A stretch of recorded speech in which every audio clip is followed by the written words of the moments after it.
O retorno do desconhecido, a poeira levantada pela velha caminhonete Ford amarela grudou nas folhas dos eucaliptos que margeavam a estrada de terra. Era um sábado de setembro, e o sol da tarde pintava de dourado os campos verdejantes da fazenda Santa Clara, uma das propriedades rurais mais prósperas da região de Ribeirão Preto.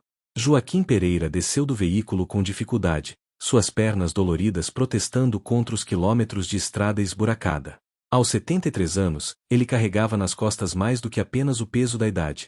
Carregava 40 anos de ausência, de silêncio, de uma vida construída longe dali, nas periferias de São Paulo, onde trabalhou como pedreiro, porteiro, jardineiro, qualquer coisa que lhe rendesse o pão de cada dia.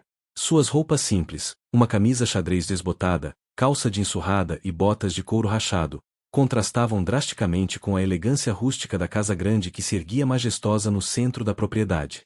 Era uma construção imponente, de tijolos aparentes e telhas coloniais, cercada por jardins bem cuidados e uma varanda ampla onde cadeiras de balanço convidavam aos momentos de contemplação.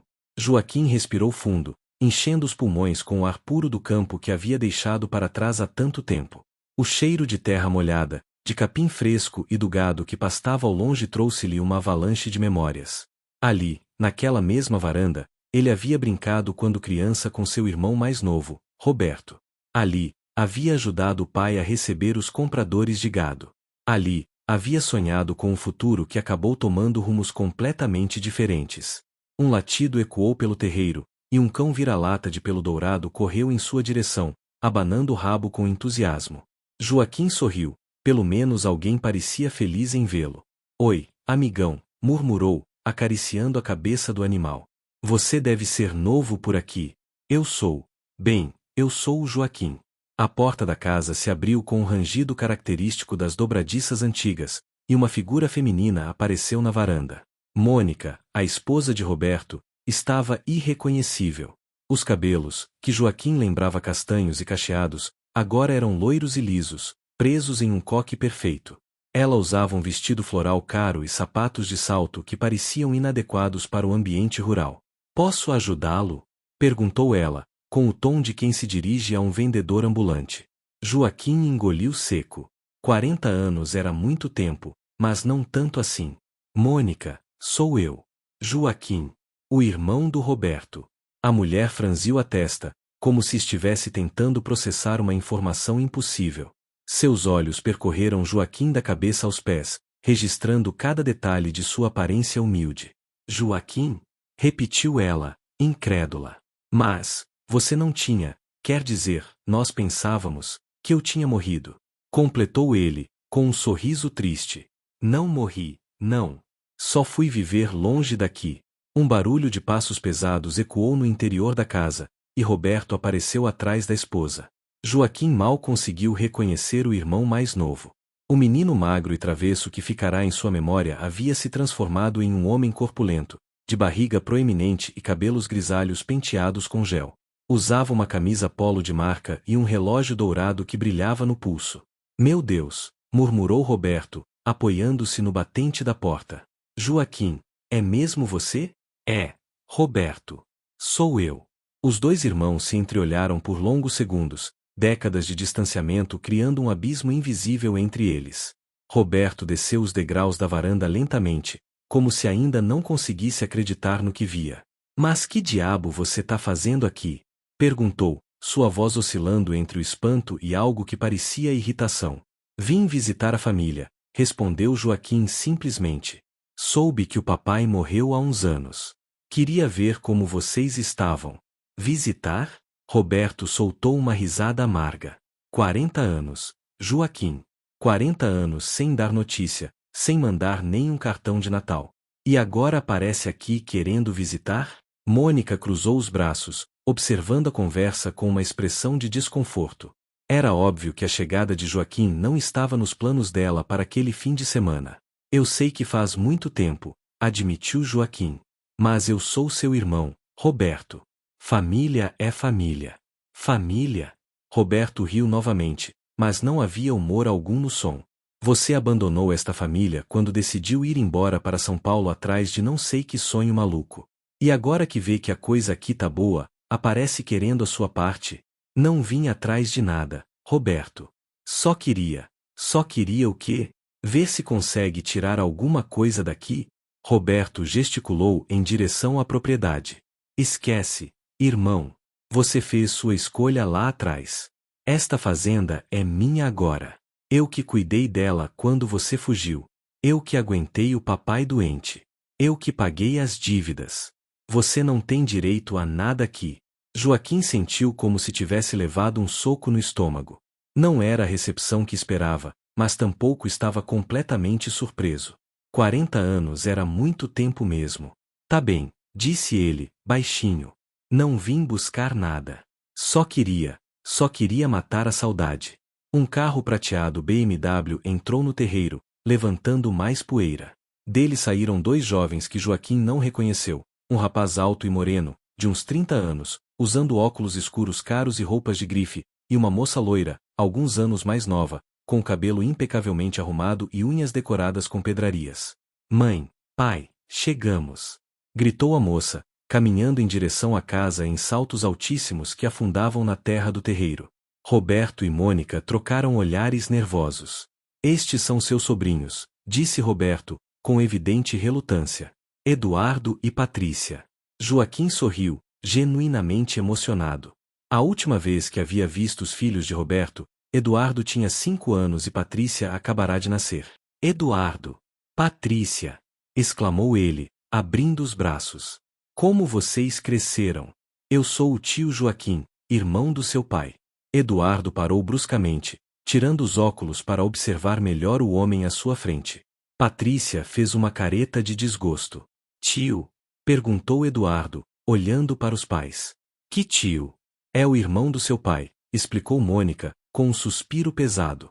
Aquele que foi embora há muito tempo. Patrícia olhou Joaquim de cima a baixo, sua expressão deixando clara sua opinião sobre a aparência do suposto tio. Nossa, disse ela, sem se dar ao trabalho de disfarçar o desdém. E o senhor veio fazer o que aqui? Joaquim sentiu o sangue subir às faces. A educação da sobrinha deixava muito a desejar, mas ele tentou manter a compostura. Vim conhecer vocês. Visitar a família. Conhecer a gente. Eduardo riu, um som desagradável que ecoou pelo terreiro. Cara, a gente tá de saída para uma festa em Ribeirão. Não temos tempo para ficar batendo papo com.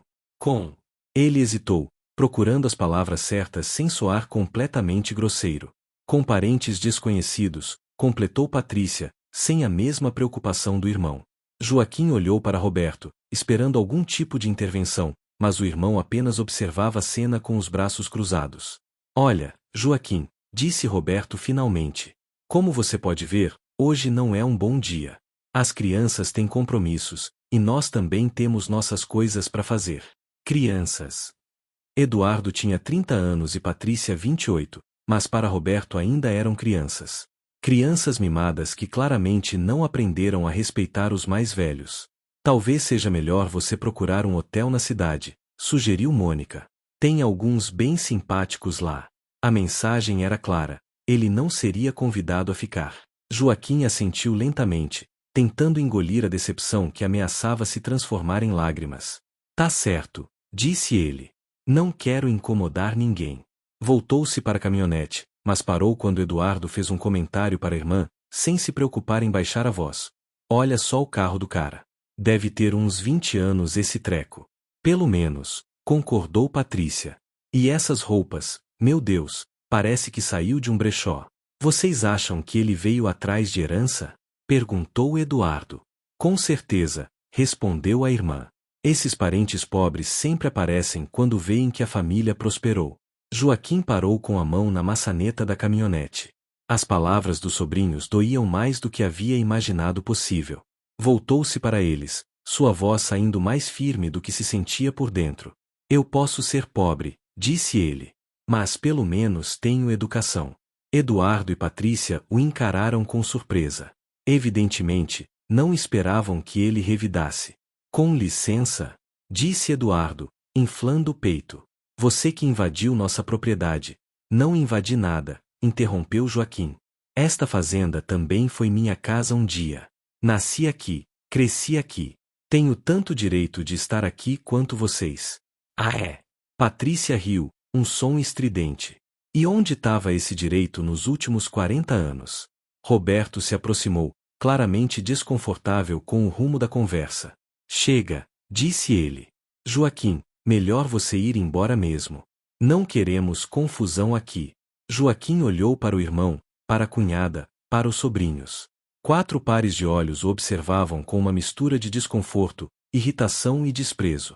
Era como se ele fosse um intruso, um pedinte que havia aparecido para perturbar suas vidas confortáveis. Tá bem, Roberto, disse ele, subindo na caminhonete. Mas saiba que eu não vim aqui mendigar nada. Vim porque sentia falta da minha família. Hoje eu vejo que a minha família morreu junto com o nosso pai. Deu a partida no motor da caminhonete, que tossiu algumas vezes antes de pegar. Quando saiu do terreiro, Joaquim olhou pelo retrovisor e viu os 4 ainda parados na varanda, observando sua partida. Nenhum deles acenou. #hashtag capítulo 2. As lembranças de uma vida perdida. O Hotel Fazenda Vista Alegre, na estrada que ligava a cidade à propriedade dos Pereira, estava longe de ser alegre. Era um estabelecimento simples, com quartos pequenos e móveis antigos, frequentado principalmente por caminhoneiros e viajantes de passagem. Joaquim conseguiu um quarto no térreo por R$ 60 a diária, praticamente tudo que tinha no bolso após a viagem desde São Paulo. Sentado na beirada da cama de solteiro, ele abriu a mochila surrada e retirou dela um envelope amarelado pelo tempo. Eram fotografias antigas, algumas em preto e branco, outras já desbotadas pelas décadas. Espalhou as fotos sobre a colcha florida e se perdeu nas lembranças. Ali estava ele aos 16 anos, ao lado do pai e de Roberto, então com 12, em frente ao galpão onde guardavam as ferramentas agrícolas. Os 3 usavam roupas de trabalho e sorrisos genuínos. Era a época da colheita do milho, e Joaquim lembrava do orgulho que sentia ao trabalhar ao lado do pai, aprendendo os segredos da terra que a família cultivava há 3 gerações. Outra foto mostrava a família reunida no Natal de 1982. A mãe, Dona Helena, ainda estava viva então, e aparecia na imagem cercada pelos filhos, pelo marido e pelos primeiros netos. Eduardo era um bebê gorduchinho no colo da avó, enquanto Mônica, grávida de Patrícia, sorria timidamente para a câmera. Como tudo havia mudado tanto! Joaquim lembrava daquele Natal como se fosse ontem. Havia acabado de completar 18 anos e estava cheio de planos para o futuro. Queria estudar engenharia agronômica, modernizar a fazenda, implementar novas técnicas de cultivo que havia lido em revistas especializadas. O pai, seu Antônio, ouvia seus planos com uma expressão dividida entre o orgulho e a preocupação. Filho, havia dito o velho naquela noite, quando ficaram sozinhos na varanda. Essa ideia de ir para a cidade estudar é bonita, mas você já pensou direito no que está deixando para trás? Mas pai, eu vou voltar, havia respondido Joaquim, com a confiança típica dos jovens. Vou estudar e voltar para fazer esta fazenda crescer. O pai havia balançado a cabeça lentamente. A cidade muda as pessoas, Joaquim. Já vi muitos meninos daqui irem embora prometendo voltar. Poucos cumprem a promessa. Na época, Joaquim havia considerado aquelas palavras como o pessimismo de um homem velho e cansado. Como estava enganado. Pegou outra foto, esta tirada no dia de sua formatura no ensino médio. Toda a família estava lá, inclusive os tios e primos que moravam na região. Era 1983, e ele já havia sido aceito na Universidade de São Paulo, no curso de Engenharia Agronômica. Seus olhos brilhavam de expectativa na fotografia. A mudança para São Paulo havia sido um choque cultural imenso para o jovem do interior. A cidade grande, com seus prédios altíssimos, trânsito caótico e pessoas apressadas, era um mundo completamente diferente do que havia conhecido. Nos primeiros meses, telefonava para casa todas as semanas, contando sobre as aulas, os professores, os novos amigos. Mas à medida que os meses passavam, as ligações foram ficando mais espaçadas. O curso era puxado, e Joaquim precisava trabalhar para se sustentar. Arranjou um emprego meio período como ajudante em uma loja de materiais de construção, depois outro como garçom em um restaurante próximo à universidade. Foi no restaurante que conheceu Clara. Joaquim sorriu tristemente ao lembrar da primeira vez que a viu. Era uma quinta-feira chuvosa de junho de 1985, e ele estava terminando seu turno quando ela entrou no estabelecimento, encharcada pela chuva, procurando abrigo. Tinha cabelos cacheados e olhos verdes que pareciam conter todos os mistérios do mundo. Era estudante de arquitetura na mesma universidade, alguns anos mais velha que ele. Clara era filha de imigrantes italianos, criada no bairro do Bexiga. Falava com as mãos, ria alto demais e tinha opiniões formadas sobre tudo. Era o oposto de tudo o que Joaquim conhecia sobre mulheres. As moças de sua cidade eram mais reservadas, mais tradicionais. Clara era como uma ventania que varreu sua vida ordenada e a transformou em algo completamente novo. Namoraram por 2 anos. 2 anos intensos, cheios de descobertas, paixão e sonhos compartilhados. Clara o apresentou ao teatro, ao cinema alternativo, à música popular brasileira que fervilhava nos bares de São Paulo. Joaquim se viu cada vez mais distante de suas origens rurais, cada vez mais urbano. Foi Clara quem o convenceu a trancar a matrícula em engenharia agronômica e se transferir para a arquitetura. Com seu talento para desenho e sua sensibilidade, você vai ser um arquiteto incrível, disse ela, numa daquelas tardes douradas no apartamento minúsculo que dividiam na Vila Madalena. E imagina os dois trabalhando juntos, criando casas lindas, espaços que transformem a vida das pessoas. Joaquim hesitou. Sabia que a mudança de curso significaria mais 2 anos de estudo, mais tempo longe de casa, mais dívidas. Mas estava apaixonado, por Clara, pela cidade, por uma versão de si mesmo que jamais havia imaginado possível. A ligação para casa foi uma das mais difíceis de sua vida. Como assim você vai mudar de curso? Havia perguntado seu Antônio, a voz carregada de decepção. Joaquim, você foi para aí estudar para ser engenheiro agrônomo. Para voltar e cuidar da fazenda. Pai, eu descobri que tenho jeito para outra coisa. E a arquitetura também é uma profissão importante. Importante para quê? Para quem? A voz do pai havia subido de tom. Seu lugar é aqui, menino. Sua responsabilidade é aqui.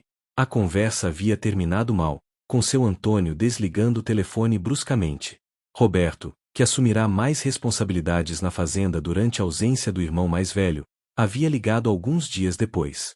Pai tá muito chateado, disse o irmão mais novo. Tá dizendo que você tá virando as costas para a família. Não é isso, Roberto. É só que eu encontrei outra vocação. Vocação? Roberto havia rido, mas era um riso sem humor.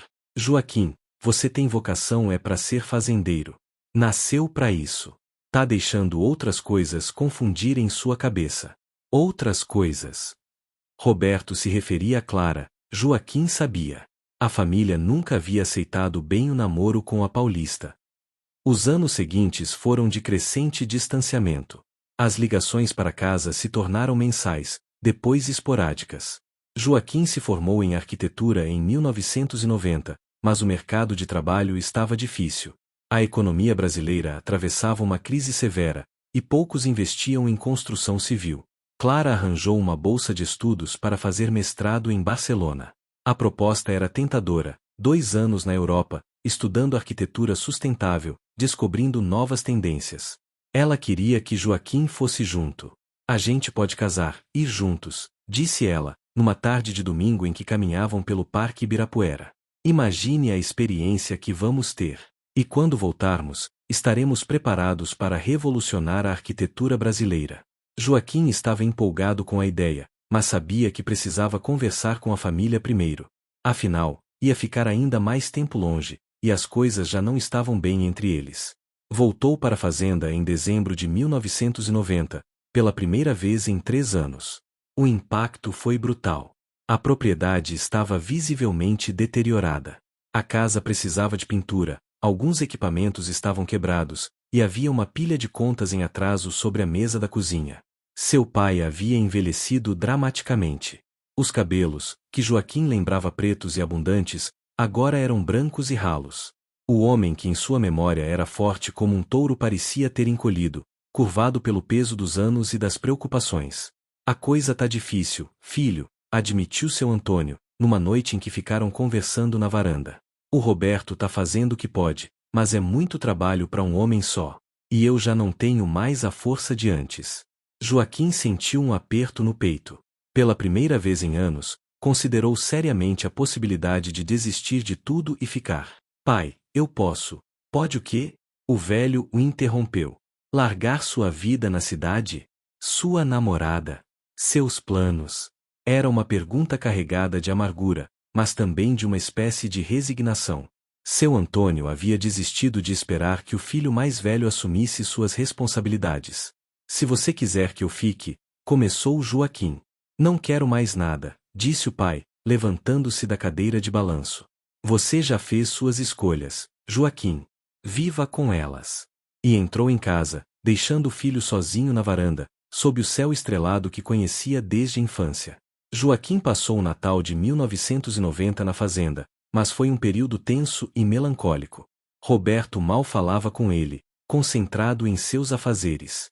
Mônica era cordial, mas distante. As crianças, Eduardo com 5 anos e Patrícia com 3, eram as únicas que pareciam genuinamente felizes com sua presença. No último dia do ano, Clara ligou de São Paulo. Havia conseguido adiantar os papéis para a viagem, e eles precisavam embarcar para Barcelona em janeiro. E aí? Você já decidiu? Perguntou ela. Joaquim olhou pela janela do quarto onde havia dormido quando criança. Roberto estava no curral, cuidando do gado. O pai estava sentado na varanda, lendo um jornal velho. A cena era de uma tranquilidade rural que ele havia esquecido de valorizar. Mas Clara estava esperando uma resposta. Clara e a vida que haviam construído juntos. Clara e os sonhos que haviam alimentado. Já, respondeu ele. Vou com você.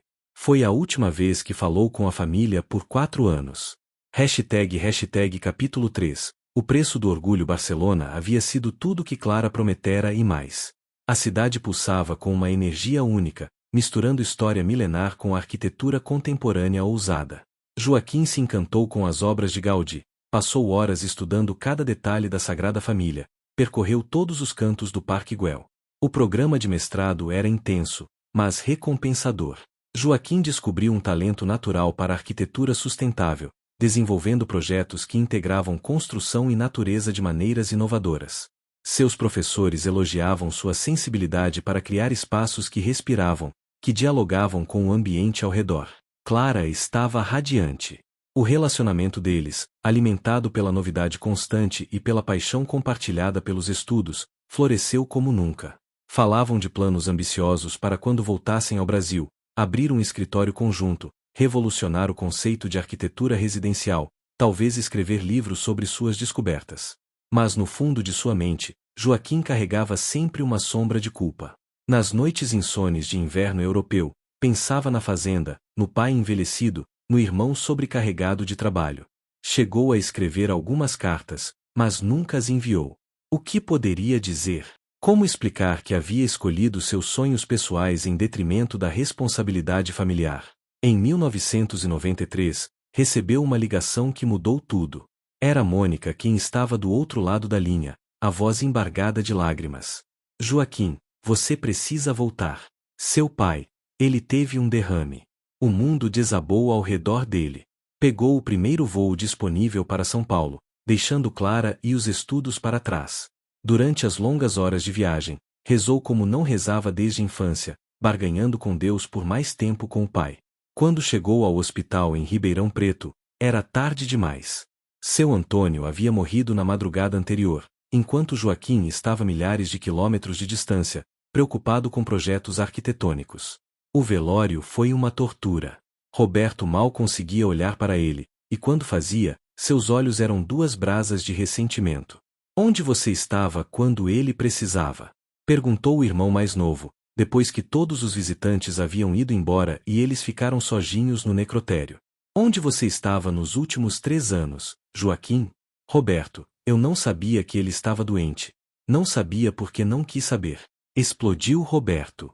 Não ligava, não escrevia, não dava notícia. Pro senhor, você tinha morrido. A dor na voz do irmão era quase física. Joaquim tentou se aproximar, mas Roberto recuou. Ele chamava seu nome quando estava mal, continuou Roberto, as lágrimas correndo livremente pelo rosto. Mesmo no final, mesmo depois de tudo, ele ainda te chamava. Queria te ver uma última vez. Joaquim desabou. Chorou como não chorava desde criança, um choro desesperado de perda e remorso. Roberto se afastou ainda mais. Agora você chora, disse ele, amargamente.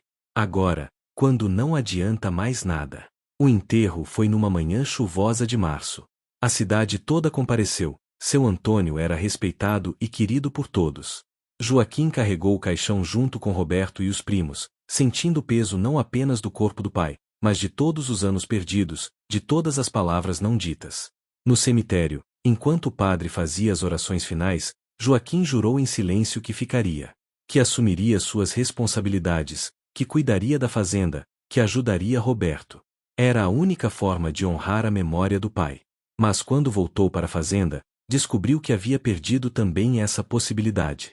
Você não entende, disse Roberto, na noite após o enterro. A situação aqui tá crítica.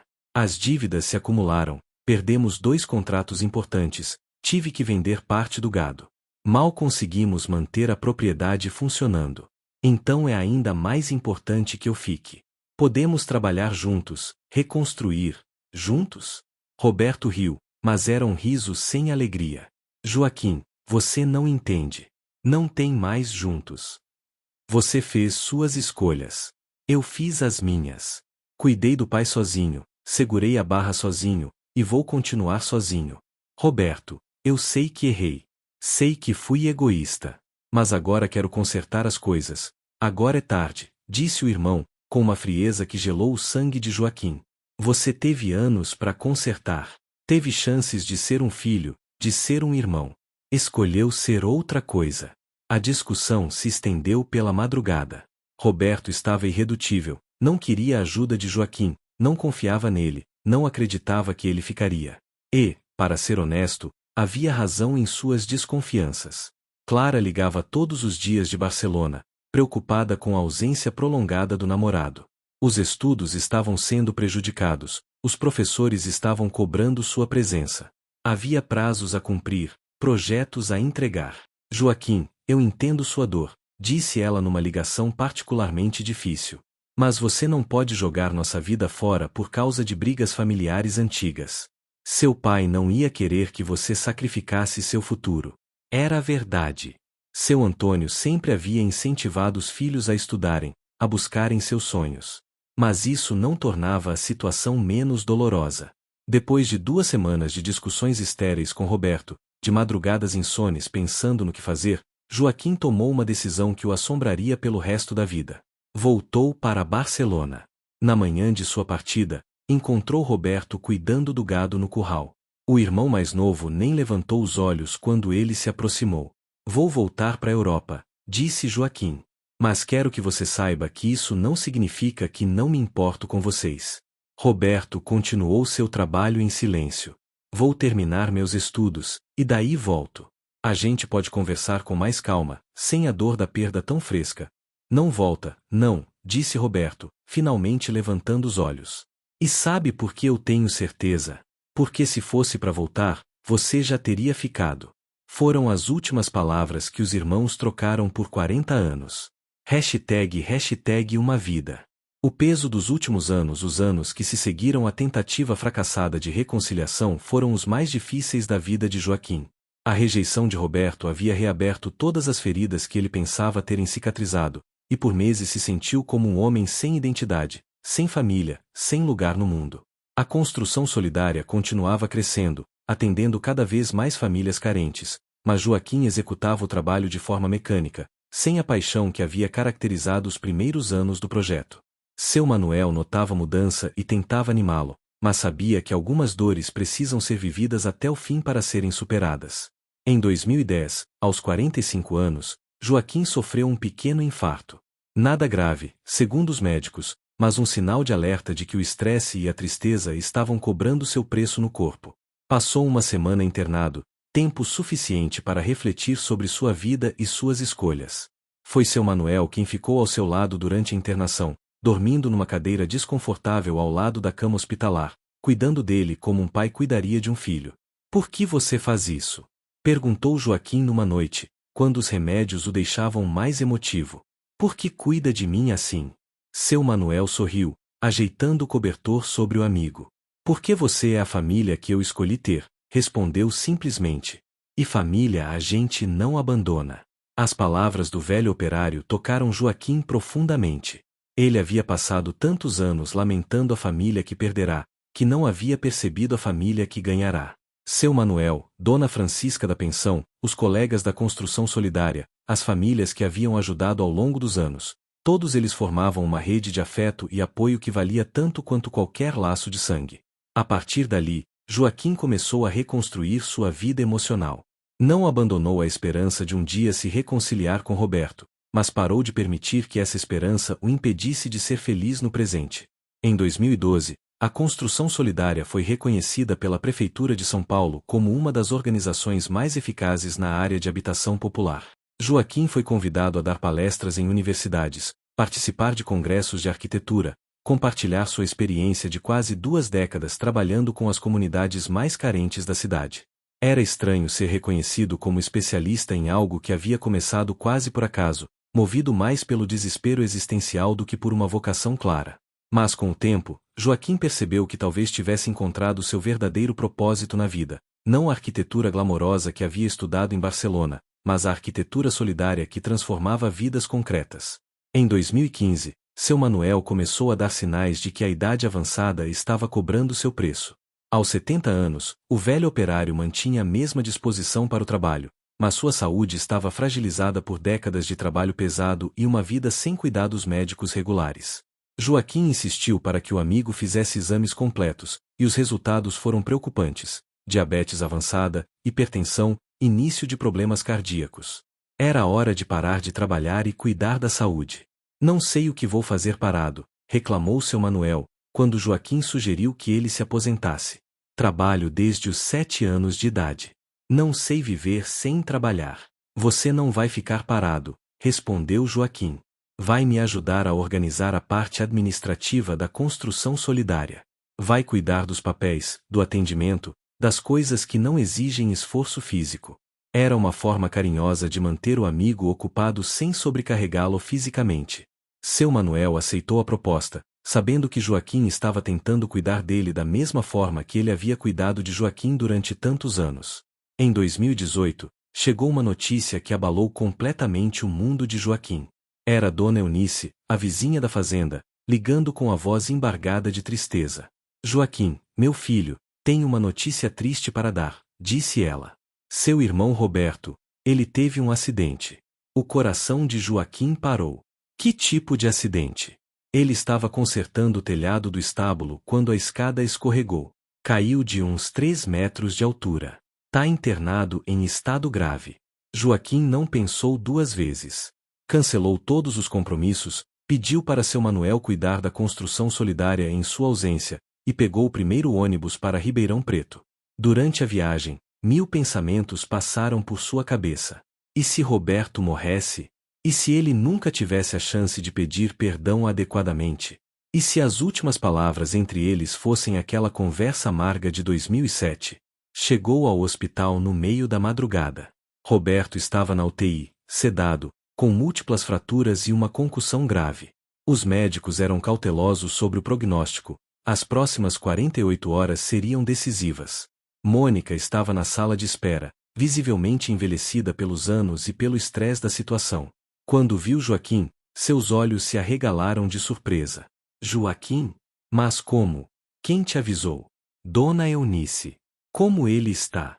Mônica resumiu o quadro médico, a voz tremula de cansaço e preocupação. Eduardo e Patrícia estavam a caminho, vindo de São Paulo onde moravam agora. Você pode ficar, se quiser, disse ela, após alguns minutos de silêncio constrangedor. Sei que vocês tiveram suas diferenças, mas ele é seu irmão. Joaquim passou 3 dias no hospital, praticamente sem sair.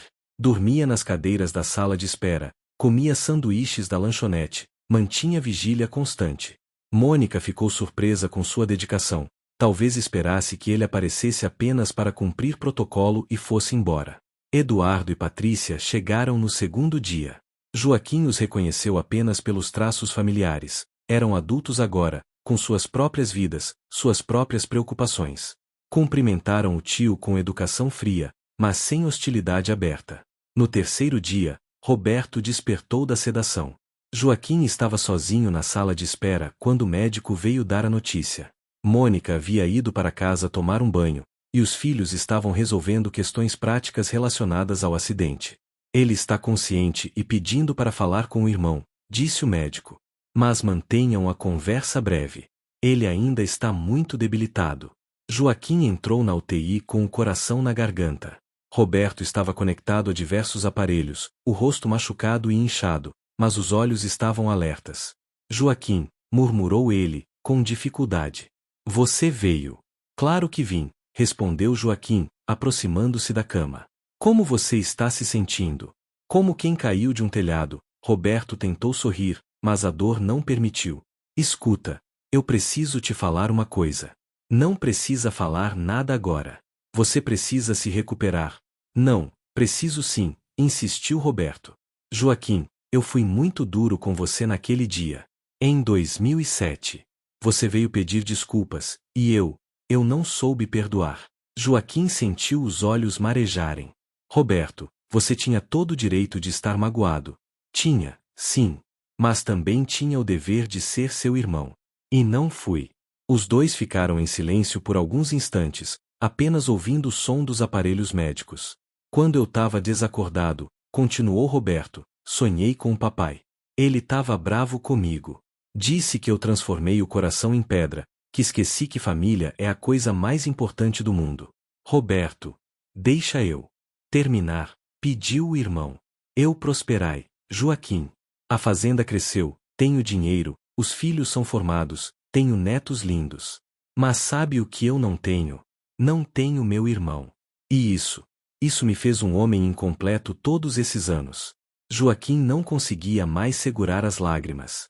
Você me perdoa? Perguntou Roberto.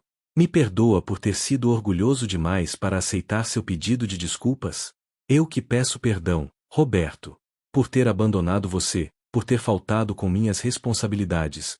Nós dois erramos, disse Roberto, estendendo a mão para o irmão. Que tal começarmos de novo? Joaquim segurou a mão do irmão, sentindo como se um peso de décadas tivesse sido retirado de suas costas. Eu gostaria muito, respondeu. Roberto se recuperou lentamente, mas completamente. Durante o período de convalescença, Joaquim permaneceu na região, hospedando-se no mesmo hotel onde havia ficado anos antes, visitando o irmão diariamente. Foi um período de redescoberta mútua. Os dois conversavam por horas, pondo a conversa em dia sobre 4 décadas de vida separada. Roberto ficou impressionado com o trabalho de Joaquim com a construção solidária. Joaquim se orgulhou das conquistas do irmão como empresário rural bem-sucedido. Mas a maior revelação veio quando Roberto estava quase totalmente recuperado. Joaquim, disse ele numa tarde, enquanto caminhavam pelo jardim do hospital, preciso te contar uma coisa que você não sabe. O que é? Roberto respirou fundo, como se estivesse se preparando para uma confissão difícil. O papai nunca te tirou do testamento. Joaquim parou de andar. Como assim? Você acha que a fazenda é só minha, né? Pois não é, metade dela é sua. Sempre foi. O mundo de Joaquim girou. Ele se apoiou numa árvore, tentando processar a informação. Mas, por que você nunca me disse isso? Porque eu tava com raiva, admitiu Roberto, envergonhado. Porque achei que você não merecia. Por quê? Porque eu sou um idiota orgulhoso. Roberto, isso quer dizer que você é sócio de uma das fazendas mais prósperas da região há 25 anos, e nem sabia disso. Joaquim se sentou num banco do jardim, tentando absorver a magnitude da revelação. Quanto vale a metade da fazenda? Roberto fez um cálculo mental rápido. Uns 8 milhões de reais. Talvez mais. Joaquim quase desmaiou. Durante todos esses anos vivendo de forma modesta, sobrevivendo com os parcos recursos da construção solidária, ele era milionário e não sabia. Roberto, por que está me contando isso agora? Porque quase morri, e percebi que ia morrer carregando uma injustiça terrível. Porque você é meu irmão, e merece saber a verdade. E por quê? Roberto hesitou, depois continuou, porque preciso da sua ajuda. #, capítulo 7. A verdade sobre a herança. Nas semanas que se seguiram à recuperação de Roberto, Joaquim foi gradualmente entendendo a complexa situação da fazenda. O que parecia ser uma propriedade próspera na superfície escondia uma realidade financeira bem mais complicada. Roberto havia realmente transformado a propriedade numa empresa rural moderna e eficiente. Investira em tecnologia, diversificar as culturas, estabelecer contratos sólidos com grandes compradores. Mas para fazer tudo isso, havia se endividado pesadamente. Peguei empréstimos bancários enormes, explicou Roberto, mostrando a Joaquim a papelada financeira em seu escritório na fazenda. A ideia era pagar rapidamente com o aumento da produtividade. E funcionou por alguns anos. Mas aí veio a crise econômica de 2015, os preços das commodities despencaram, e agora vocês estão devendo mais do que a fazenda produz, completou Joaquim, analisando os números. Exatamente. Consegui negociar os prazos com os bancos algumas vezes, mas agora eles estão perdendo a paciência. Querem executar a dívida. Joaquim fez contas rápidas na cabeça. A dívida total girava em torno de 12 milhões de reais. A fazenda valia cerca de 16 milhões. Se os bancos executassem a dívida e leiloassem a propriedade, Roberto e sua família ficariam com 4 milhões, uma quantia considerável, mas insuficiente para manter o padrão de vida ao qual estavam acostumados.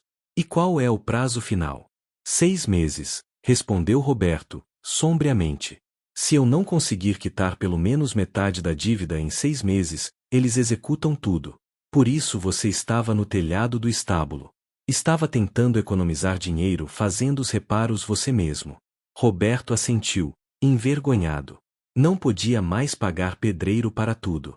Tava tentando fazer o máximo de coisas sozinho.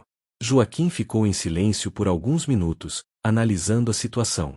Tecnicamente, ele poderia exigir sua parte da herança imediatamente. 8 milhões de reais, mesmo com a dívida proporcional de 6 milhões, ainda lhe renderiam 2 milhões líquidos, mais dinheiro do que jamais sonhara ter. Mas fazer isso significaria forçar a venda da fazenda e destruir a vida da família de Roberto. Roberto, disse ele, finalmente, eu tenho uma proposta para você. Capítulo 8. O plano de resgate. A proposta de Joaquim era audaciosa e arriscada. Em vez de exigir sua parte da herança em dinheiro, ele sugeria que se tornassem sócios operacionais de fato. Joaquim traria para a fazenda os contatos e a experiência que havia desenvolvido em 2 décadas trabalhando com construção civil em São Paulo. A propriedade tem potencial para muito mais do que agricultura, explicou ele, desenhando diagramas numa folha de papel. Vocês têm 200 hectares de terra próxima a uma cidade em crescimento. Parte dessa terra poderia ser destinada a um projeto de habitação popular rural. A ideia era revolucionária. Criar um bairro planejado na área menos produtiva da fazenda, com casas populares vendidas através de programas governamentais de habitação. Joaquim conhecia esses programas como a palma da mão, sabia exatamente como acessar os recursos e como tornar o projeto viável. Com os contatos que tenho em São Paulo e minha experiência com construção popular, poderíamos desenvolver um empreendimento que geraria renda suficiente para quitar as dívidas e ainda manter a parte agrícola funcionando, explicou. Roberto ficou entusiasmado com a ideia, mas Mônica e os filhos se mostraram céticos. Transformar parte da fazenda num conjunto habitacional?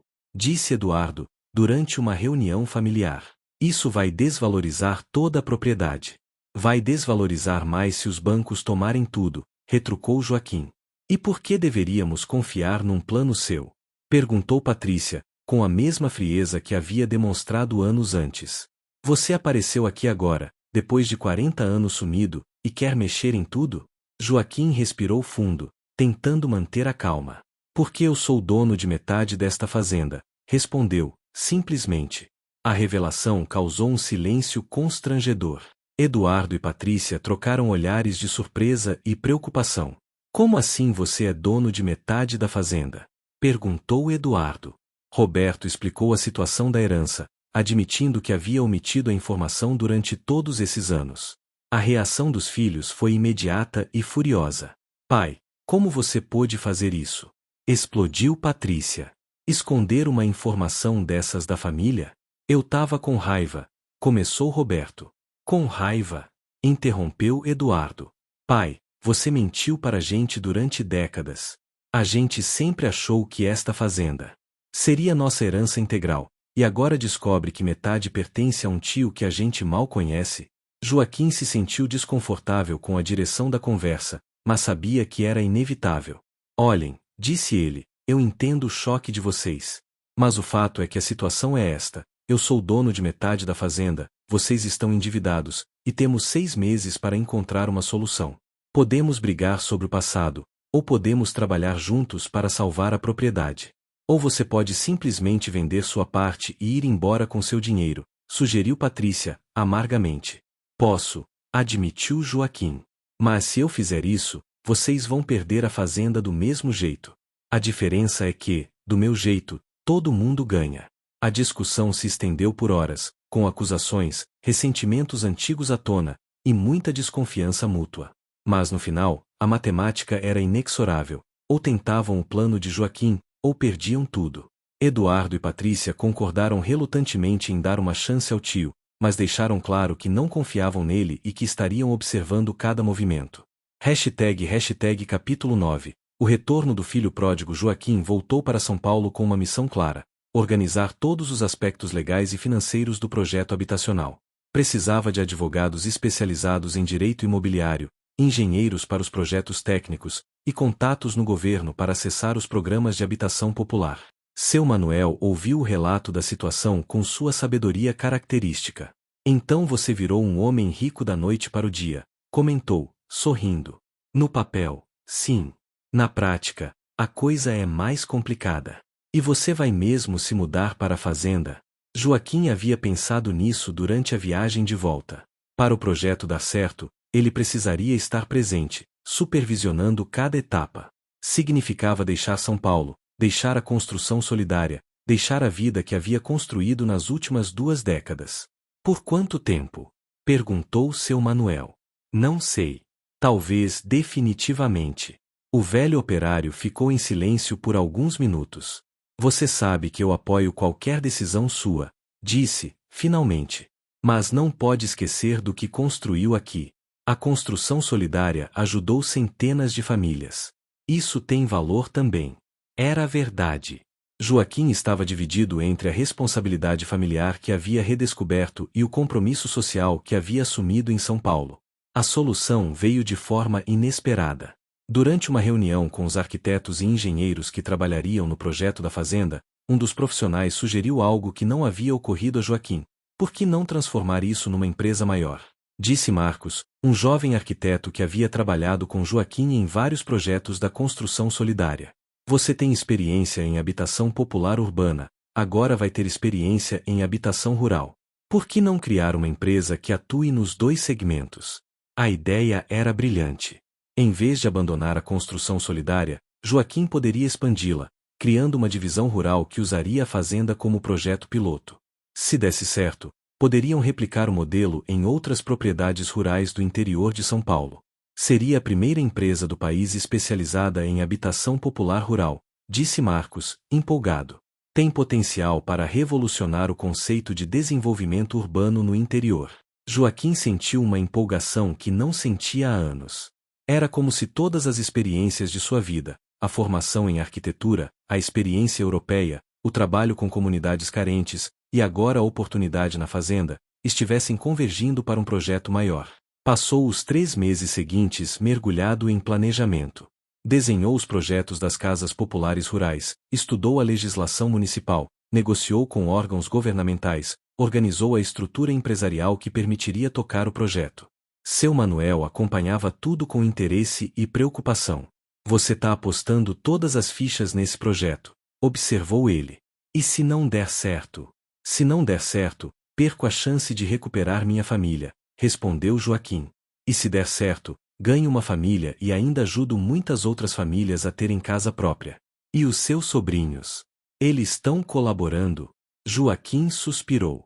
Eduardo e Patrícia continuavam céticos e pouco colaborativos. Participavam das reuniões por obrigação, mas eram econômicos nas palavras e claramente torciam contra o sucesso do projeto. Eles vão mudar de opinião quando virem os resultados, disse Joaquim, com mais confiança do que realmente sentia. Em dezembro de 2018, tudo estava pronto para o início das obras. Joaquim havia conseguido aprovação para um conjunto habitacional de 150 casas populares, com financiamento do Programa Habitacional do Governo Federal. A receita esperada era suficiente para quitar as dívidas da fazenda e ainda gerar lucro para futuras expansões. Era a véspera do Natal quando Joaquim chegou definitivamente à fazenda, trazendo consigo apenas algumas roupas e seus instrumentos de trabalho.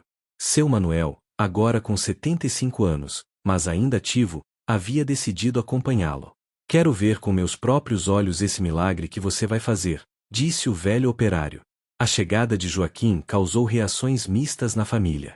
Roberto estava genuinamente feliz e esperançoso. Mônica se mostrava cordial, mas reservada.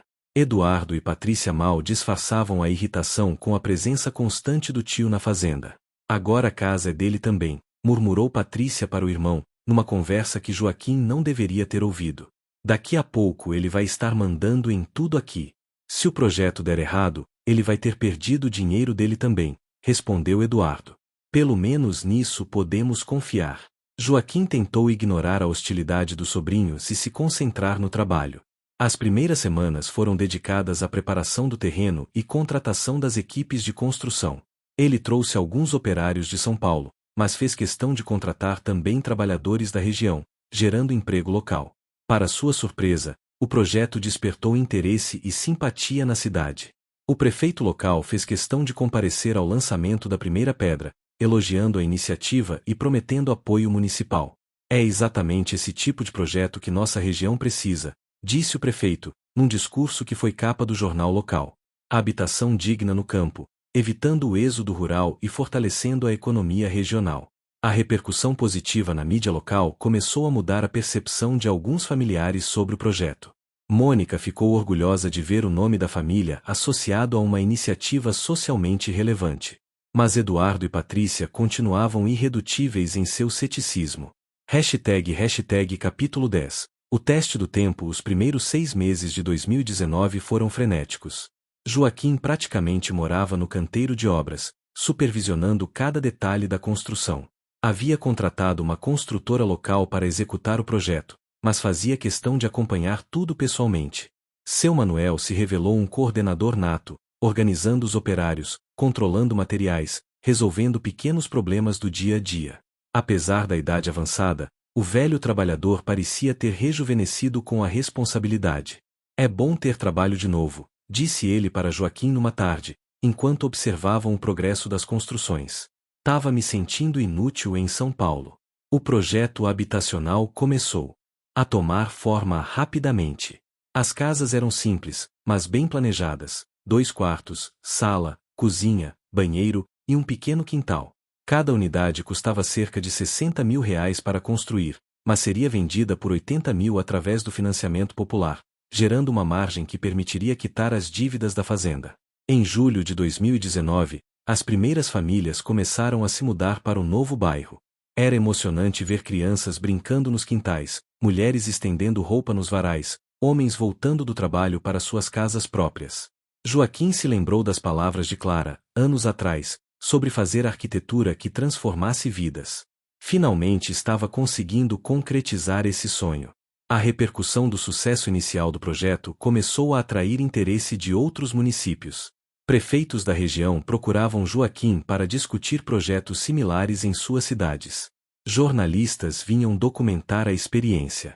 Uma revista de arquitetura nacional fez uma matéria de capa sobre o arquiteto que voltou às origens para revolucionar a habitação rural. Toda essa atenção positiva começou a mudar a atitude de Eduardo e Patrícia. Eles perceberam que o tio não era apenas o parente pobre que havia voltado para incomodar, mas um profissional respeitado, com conhecimentos e contatos valiosos. A mudança de atitude ficou evidente numa reunião familiar em agosto de 2019. Tio Joaquim, disse Eduardo, de forma mais respeitosa do que havia usado até então, eu queria me desculpar pela forma como te recebi quando você chegou aqui. Eu não entendi na época o que você estava tentando fazer. Eu também devo um pedido de desculpas, acrescentou Patrícia. A gente achava que, a gente achava outras coisas. Joaquim sorriu, genuinamente tocado pela mudança de atitude dos sobrinhos. Vocês tinham todo o direito de ser céticos, disse ele. Eu apareci depois de 40 anos, dizendo que era dono de metade da fazenda, propondo um projeto maluco. Era natural que desconfiassem. Mas agora a gente vê que você realmente entende do assunto, continuou Eduardo. E que o projeto não é maluco. É genial. A partir dali, a dinâmica familiar mudou completamente.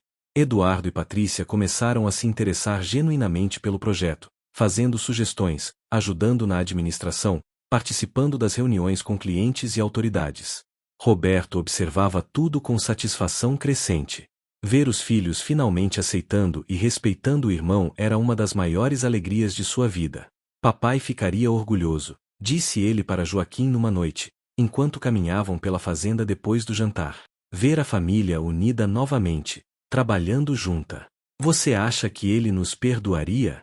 Por termos desperdiçado tantos anos brigados? Tenho certeza, respondeu Roberto. Papai sempre disse que família é a coisa mais importante do mundo. Ele ia ficar feliz só de ver a gente junto de novo. Em setembro de 2019, chegou o momento da verdade, o primeiro grande pagamento da dívida aos bancos. Com a receita das primeiras 75 casas vendidas, Joaquim conseguiu quitar 6 milhões de reais, metade da dívida total. Os gerentes dos bancos ficaram impressionados com a capacidade de pagamento, e começaram a ver a fazenda não mais como um cliente problemático, mas como uma empresa próspera com potencial de crescimento. Vocês conseguiram algo que raramente vemos, disse o gerente principal, numa reunião para renegociar as condições da dívida restante. Transformaram uma propriedade rural em dificuldades numa empresa diversificada e lucrativa. Isso é gestão empresarial de alto nível. Com a situação financeira estabilizada, Joaquim começou a pensar nos próximos passos. Havia propostas para replicar o projeto em 5 cidades da região. A demanda era enorme. Milhares de famílias de baixa renda no interior de São Paulo sonhavam com casa própria, mas não queriam migrar para as capitais. Era hora de expandir a operação. Os sobrinhos rejeitaram o tio pobre. Mas ele era o verdadeiro dono da fazenda. Capítulo 1. O retorno do desconhecido. A poeira levantada pela velha caminhonete Ford amarela grudou nas folhas dos eucaliptos que margeavam a estrada de terra. Era um sábado de setembro, e o sol da tarde pintava de dourado os campos verdejantes da fazenda Santa Clara, uma das propriedades rurais mais prósperas da região de Ribeirão Preto.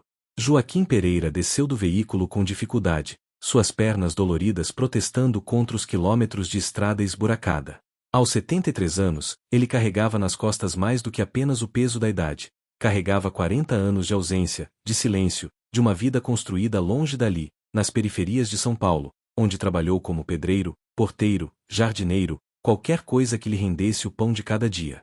Suas roupas simples, uma camisa xadrez desbotada, calça de ensurrada e botas de couro rachado, contrastavam drasticamente com a elegância rústica da casa grande que se erguia majestosa no centro da propriedade. Era uma construção imponente, de tijolos aparentes e telhas coloniais, cercada por jardins bem cuidados e uma varanda ampla onde cadeiras de balanço convidavam aos momentos de contemplação. Joaquim respirou fundo, enchendo os pulmões com o ar puro do campo que havia deixado para trás há tanto tempo. O cheiro de terra molhada, de capim fresco e do gado que pastava ao longe trouxe-lhe uma avalanche de memórias. Ali, naquela mesma varanda, ele havia brincado quando criança com seu irmão mais novo, Roberto. Ali, havia ajudado o pai a receber os compradores de gado. Ali, havia sonhado com um futuro que acabou tomando rumos completamente diferentes. Um latido ecoou pelo terreiro, e um cão vira-lata de pelo dourado correu em sua direção, abanando o rabo com entusiasmo. Joaquim sorriu, pelo menos alguém parecia feliz em vê-lo.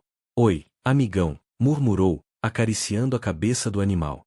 Você deve ser novo por aqui. Eu sou. Bem, eu sou o Joaquim.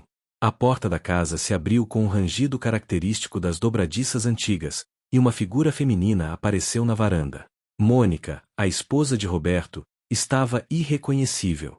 Os cabelos, que Joaquim lembrava castanhos e cacheados, agora eram loiros e lisos, presos em um coque perfeito.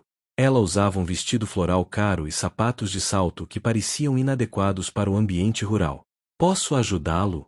Perguntou ela, com o tom de quem se dirige a um vendedor ambulante. Joaquim engoliu seco. 40 anos era muito tempo, mas não tanto assim. Mônica, sou eu. Joaquim. O irmão do Roberto. A mulher franziu a testa, como se estivesse tentando processar uma informação impossível. Seus olhos percorreram Joaquim da cabeça aos pés, registrando cada detalhe de sua aparência humilde. Joaquim? Repetiu ela, incrédula. Mas, você não tinha, quer dizer, nós pensávamos, que eu tinha morrido. Completou ele, com um sorriso triste. Não morri, não. Só fui viver longe daqui. Um barulho de passos pesados ecoou no interior da casa, e Roberto apareceu atrás da esposa. Joaquim mal conseguiu reconhecer o irmão mais novo. O menino magro e travesso que ficará em sua memória havia se transformado em um homem corpulento, de barriga proeminente e cabelos grisalhos penteados com gel. Usava uma camisa polo de marca e um relógio dourado que brilhava no pulso. Meu Deus! Murmurou Roberto, apoiando-se no batente da porta. Joaquim, é mesmo você? É. Roberto. Sou eu. Os dois.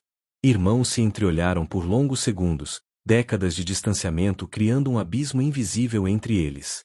Roberto desceu os degraus da varanda lentamente, como se ainda não conseguisse acreditar no que via. Mas que diabo você tá fazendo aqui? Perguntou, sua voz oscilando entre o espanto e algo que parecia irritação. Vim visitar a família, respondeu Joaquim simplesmente. Soube que o papai morreu há uns anos. Queria ver como vocês estavam. Visitar? Roberto soltou uma risada amarga. 40 anos, Joaquim. 40 anos sem dar notícia, sem mandar nem um cartão de Natal. E agora aparece aqui querendo visitar? Mônica cruzou os braços, observando a conversa com uma expressão de desconforto. Era óbvio que a chegada de Joaquim não estava nos planos dela para aquele fim de semana. Eu sei que faz muito tempo, admitiu Joaquim. Mas eu sou seu irmão, Roberto. Família é família. Família? Roberto riu novamente, mas não havia humor algum no som. Você abandonou esta família quando decidiu ir embora para São Paulo atrás de não sei que sonho maluco. E agora que vê que a coisa aqui tá boa, aparece querendo a sua parte. Não vim atrás de nada, Roberto. Só queria o quê? Ver se consegue tirar alguma coisa daqui? Roberto gesticulou em direção à propriedade. Esquece, irmão. Você fez sua escolha lá atrás. Esta fazenda é minha agora. Eu que cuidei dela quando você fugiu. Eu que aguentei o papai doente. Eu que paguei as dívidas. Você não tem direito a nada aqui. Joaquim sentiu como se tivesse levado um soco no estômago. Não era a recepção que esperava, mas tampouco estava completamente surpreso. 40 anos era muito tempo mesmo. Tá bem, disse ele, baixinho. Não vim buscar nada. Só queria matar a saudade. Um carro prateado BMW entrou no terreiro, levantando mais poeira. Dele saíram dois jovens que Joaquim não reconheceu, um rapaz alto e moreno, de uns 30 anos, usando óculos escuros caros e roupas de grife, e uma moça loira, alguns anos mais nova, com o cabelo impecavelmente arrumado e unhas decoradas com pedrarias. Mãe, pai, chegamos! Gritou a moça, caminhando em direção à casa em saltos altíssimos que afundavam na terra do terreiro. Roberto e Mônica trocaram olhares nervosos. Estes são seus sobrinhos, disse Roberto, com evidente relutância. Eduardo e Patrícia. Joaquim sorriu, genuinamente emocionado. A última vez que havia visto os filhos de Roberto, Eduardo tinha 5 anos e Patrícia acabará de nascer. Eduardo! Patrícia! Exclamou ele, abrindo os braços. Como vocês cresceram! Eu sou o tio Joaquim, irmão do seu pai. Eduardo parou bruscamente, tirando os óculos para observar melhor o homem à sua frente. Patrícia fez uma careta de desgosto. Tio? Perguntou Eduardo, olhando para os pais. Que tio? É o irmão do seu pai, explicou Mônica, com um suspiro pesado. Aquele que foi embora há muito tempo. Patrícia olhou Joaquim de cima a baixo, sua expressão deixando clara sua opinião sobre a aparência do suposto tio. Nossa, disse ela, sem se dar ao trabalho de disfarçar o desdém. E o senhor veio fazer o que aqui? Joaquim sentiu o sangue subir às faces. A educação da sobrinha deixava muito a desejar, mas ele tentou manter a compostura.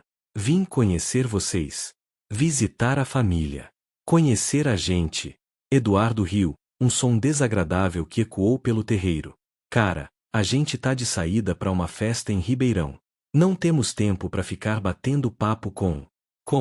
Ele hesitou, procurando as palavras certas sem soar completamente grosseiro. Com parentes desconhecidos, completou Patrícia, sem a mesma preocupação do irmão. Joaquim olhou para Roberto, esperando algum tipo de intervenção, mas o irmão apenas observava a cena com os braços cruzados. Olha, Joaquim, disse Roberto finalmente. Como você pode ver, hoje não é um bom dia. As crianças têm compromissos, E nós também temos nossas coisas para fazer. Crianças. Eduardo tinha 30 anos e Patrícia 28, mas para Roberto ainda eram crianças. Crianças mimadas que claramente não aprenderam a respeitar os mais velhos. Talvez seja melhor você procurar um hotel na cidade, sugeriu Mônica. Tem alguns bem simpáticos lá. A mensagem era clara. Ele não seria convidado a ficar. Joaquim assentiu lentamente, tentando engolir a decepção que ameaçava se transformar em lágrimas. Tá certo, disse ele. Não quero incomodar ninguém. Voltou-se para a caminhonete, mas parou quando Eduardo fez um comentário para a irmã, sem se preocupar em baixar a voz. Olha só o carro do cara. Deve ter uns 20 anos esse treco. Pelo menos, concordou Patrícia. E essas roupas, meu Deus, parece que saiu de um brechó. Vocês acham que ele veio atrás de herança? Perguntou Eduardo. Com certeza, respondeu a irmã. Esses parentes pobres sempre aparecem quando veem que a família prosperou. Joaquim parou com a mão na maçaneta da caminhonete. As palavras dos sobrinhos doíam mais do que havia imaginado possível. Voltou-se para eles, sua voz saindo mais firme do que se sentia por dentro. Eu posso ser pobre, disse ele. Mas pelo menos tenho educação. Eduardo e Patrícia o encararam com surpresa. Evidentemente, não esperavam que ele revidasse. Com licença, disse Eduardo, inflando o peito. Você que invadiu nossa propriedade. Não invadi nada, interrompeu Joaquim. Esta fazenda também foi minha casa um dia. Nasci aqui, cresci aqui. Tenho tanto direito de estar aqui quanto vocês. Ah é? Patrícia riu, um som estridente. E onde estava esse direito nos últimos 40 anos? Roberto se aproximou, claramente desconfortável com o rumo da conversa. Chega, disse ele. Joaquim, melhor você ir embora mesmo. Não queremos confusão aqui. Joaquim olhou para o irmão, para a cunhada, para os sobrinhos. 4 pares de olhos o observavam com uma mistura de desconforto, irritação e desprezo. Era como se ele fosse um intruso, um pedinte que havia aparecido para perturbar suas vidas confortáveis. Tá bem, Roberto, disse ele, subindo na caminhonete. Mas saiba que eu não vim aqui mendigar nada. Vim porque sentia falta da minha família.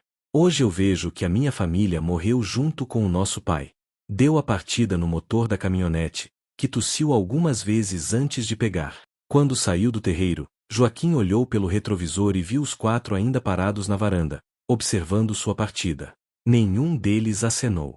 #, capítulo 2. As lembranças de uma vida perdida. O Hotel Fazenda Vista Alegre, na estrada que ligava a cidade à propriedade dos Pereira, estava longe de ser alegre. Era um estabelecimento simples, com quartos pequenos e móveis antigos, frequentado principalmente por caminhoneiros e viajantes de passagem.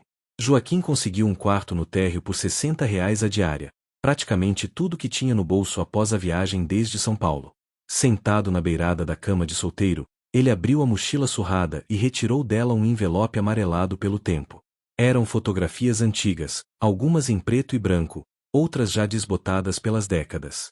Espalhou as fotos sobre a colcha florida e se perdeu nas lembranças. Ali estava ele aos 16 anos, ao lado do pai e de Roberto, então com 12, em frente ao galpão onde guardavam as ferramentas agrícolas. Os 3 usavam roupas de trabalho e sorrisos genuínos. Era a época da colheita do milho, e Joaquim lembrava do orgulho que sentia ao trabalhar ao lado do pai, aprendendo os segredos da terra que a família cultivava há 3 gerações. Outra foto mostrava a família reunida no Natal de 1982.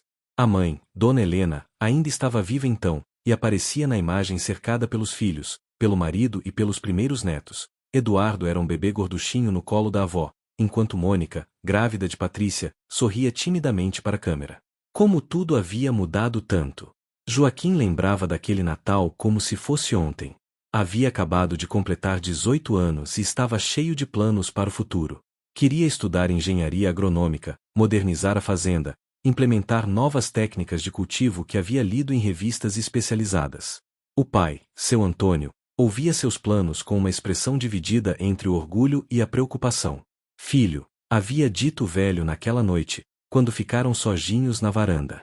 Essa ideia de ir para a cidade estudar é bonita, mas você já pensou direito no que está deixando para trás? Mas pai, eu vou voltar, havia respondido Joaquim, com a confiança típica dos jovens. Vou estudar e voltar para fazer esta fazenda crescer. O pai havia balançado a cabeça lentamente. A cidade muda as pessoas, Joaquim. Já vi muitos meninos daqui irem embora prometendo voltar. Poucos cumprem a promessa. Na época, Joaquim havia considerado aquelas palavras como o pessimismo de um homem velho e cansado. Como estava enganado. Pegou outra foto, esta tirada no dia de sua formatura no ensino médio. Toda a família estava lá, inclusive os tios e primos que moravam na região. Era 1983, e ele já havia sido aceito na Universidade de São Paulo, no curso de Engenharia Agronômica. Seus olhos brilhavam de expectativa na fotografia. A mudança para São Paulo havia sido um choque cultural imenso para o jovem do interior. A cidade grande, com seus prédios altíssimos, trânsito caótico e pessoas apressadas, era um mundo completamente diferente do que havia conhecido. Nos primeiros meses, telefonava para casa todas as semanas, contando sobre as aulas, os professores, os novos amigos. Mas à medida que os meses passavam, as ligações foram ficando mais espaçadas. O curso era puxado, e Joaquim precisava trabalhar para se sustentar. Arranjou um emprego meio período como ajudante em uma loja de materiais de construção, depois outro como garçom em um restaurante próximo à universidade. Foi no restaurante que conheceu Clara. Joaquim sorriu tristemente ao lembrar da primeira vez que a viu. Era uma quinta-feira chuvosa de junho de 1985, e ele estava terminando seu turno quando ela entrou no estabelecimento, encharcada pela chuva, procurando abrigo.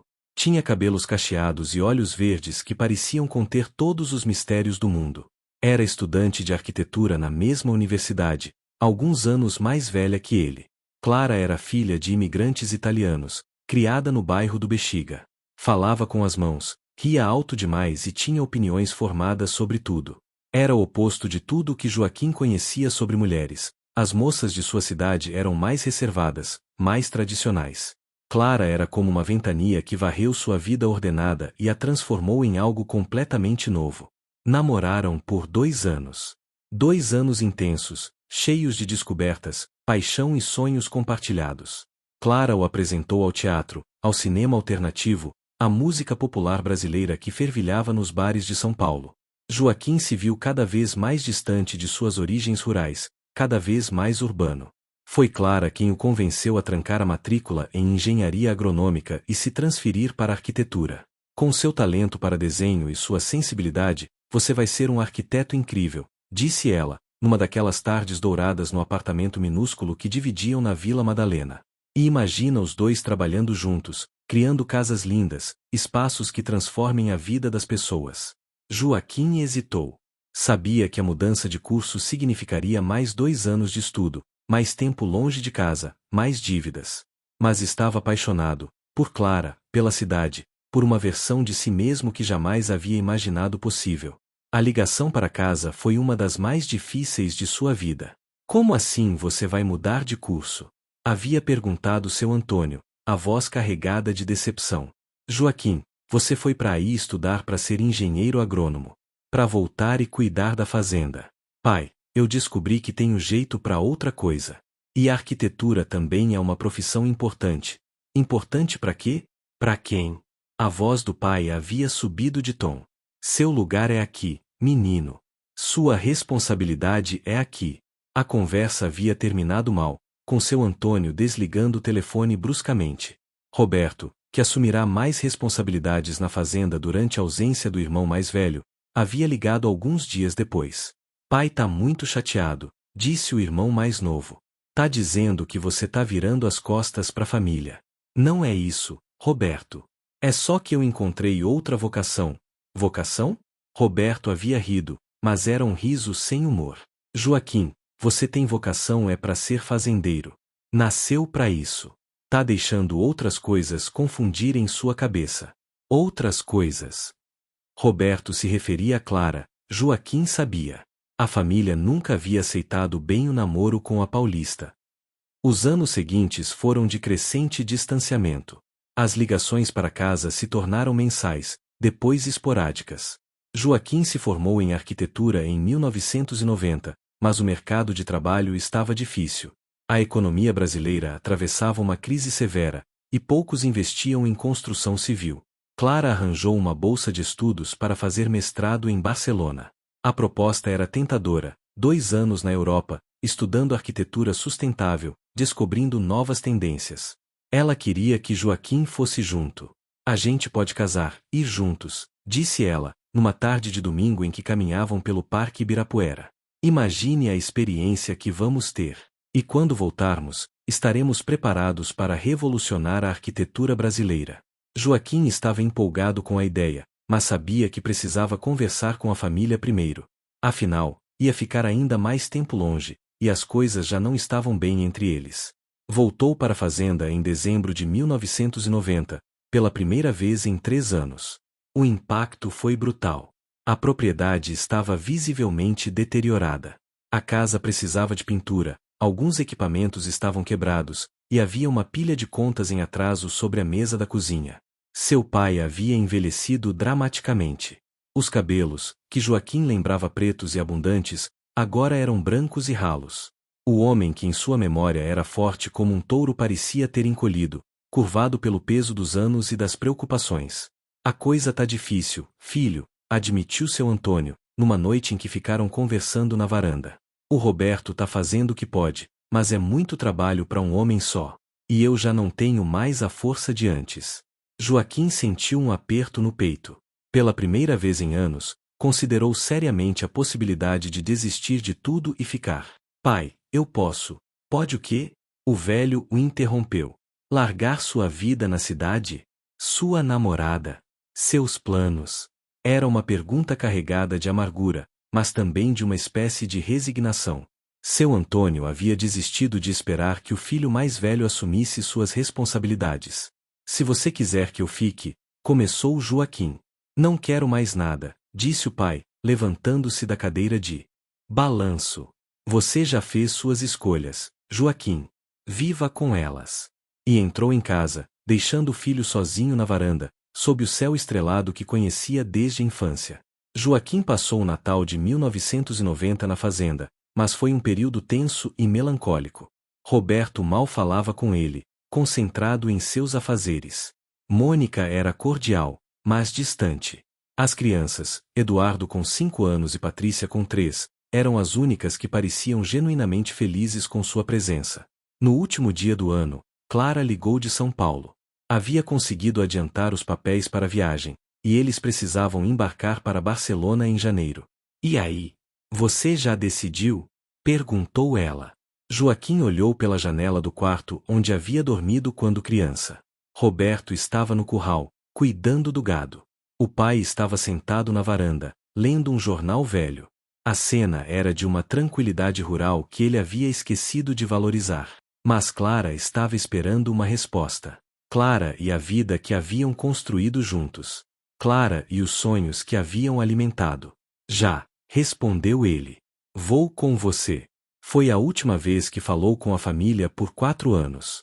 #, capítulo 3. O preço do orgulho. Barcelona havia sido tudo que Clara prometera e mais. A cidade pulsava com uma energia única, misturando história milenar com a arquitetura contemporânea ousada. Joaquim se encantou com as obras de Gaudí, passou horas estudando cada detalhe da Sagrada Família, percorreu todos os cantos do Parque Güell. O programa de mestrado era intenso, mas recompensador. Joaquim descobriu um talento natural para a arquitetura sustentável, desenvolvendo projetos que integravam construção e natureza de maneiras inovadoras. Seus professores elogiavam sua sensibilidade para criar espaços que respiravam, que dialogavam com o ambiente ao redor. Clara estava radiante. O relacionamento deles, alimentado pela novidade constante e pela paixão compartilhada pelos estudos, floresceu como nunca. Falavam de planos ambiciosos para quando voltassem ao Brasil, abrir um escritório conjunto, revolucionar o conceito de arquitetura residencial, talvez escrever livros sobre suas descobertas. Mas no fundo de sua mente, Joaquim carregava sempre uma sombra de culpa. Nas noites insones de inverno europeu, pensava na fazenda, no pai envelhecido, no irmão sobrecarregado de trabalho. Chegou a escrever algumas cartas, mas nunca as enviou. O que poderia dizer? Como explicar que havia escolhido seus sonhos pessoais em detrimento da responsabilidade familiar? Em 1993, recebeu uma ligação que mudou tudo. Era Mônica quem estava do outro lado da linha, a voz embargada de lágrimas. Joaquim, você precisa voltar. Seu pai, ele teve um derrame. O mundo desabou ao redor dele.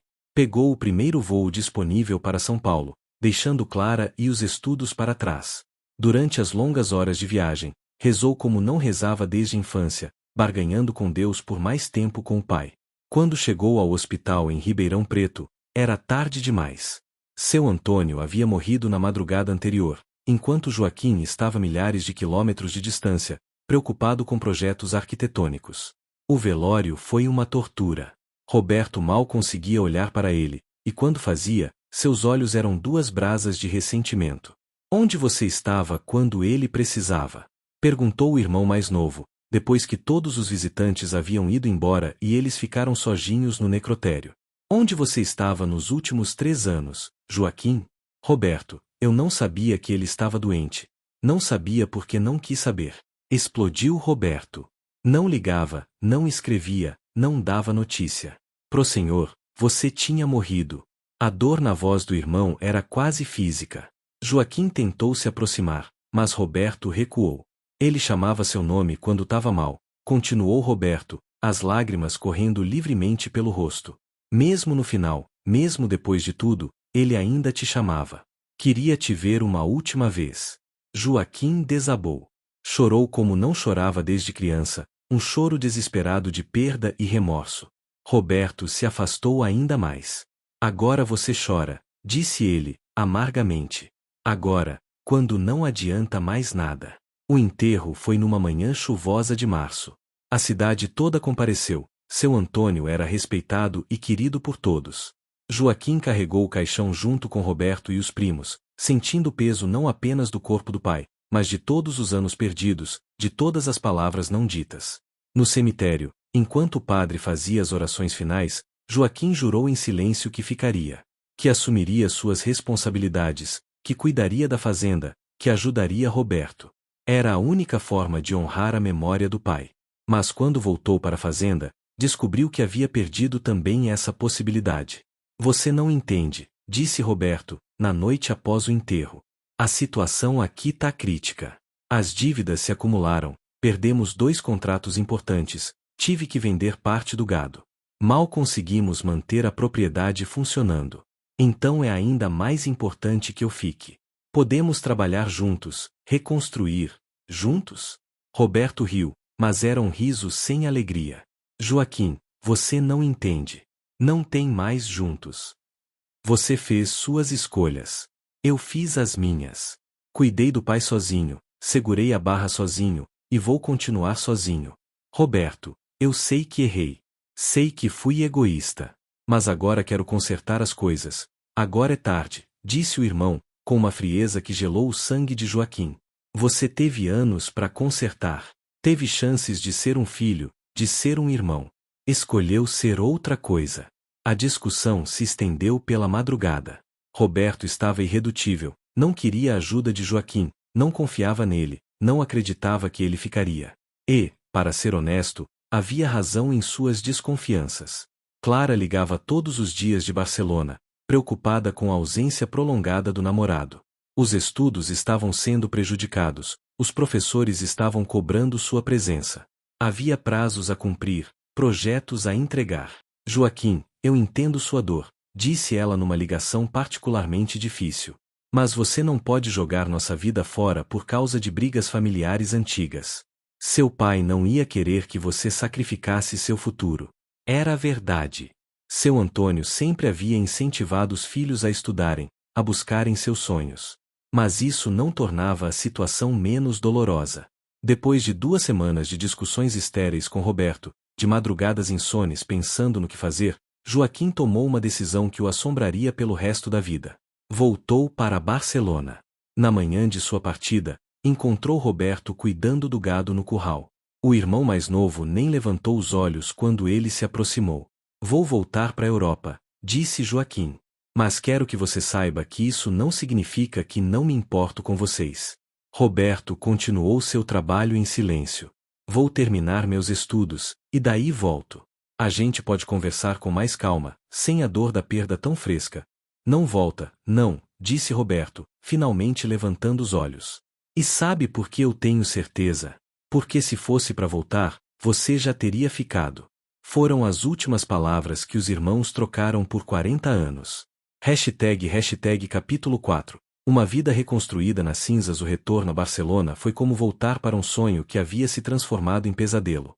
As ruas que antes pareciam cheias de possibilidades agora eram apenas pedras antigas e turistas indiferentes.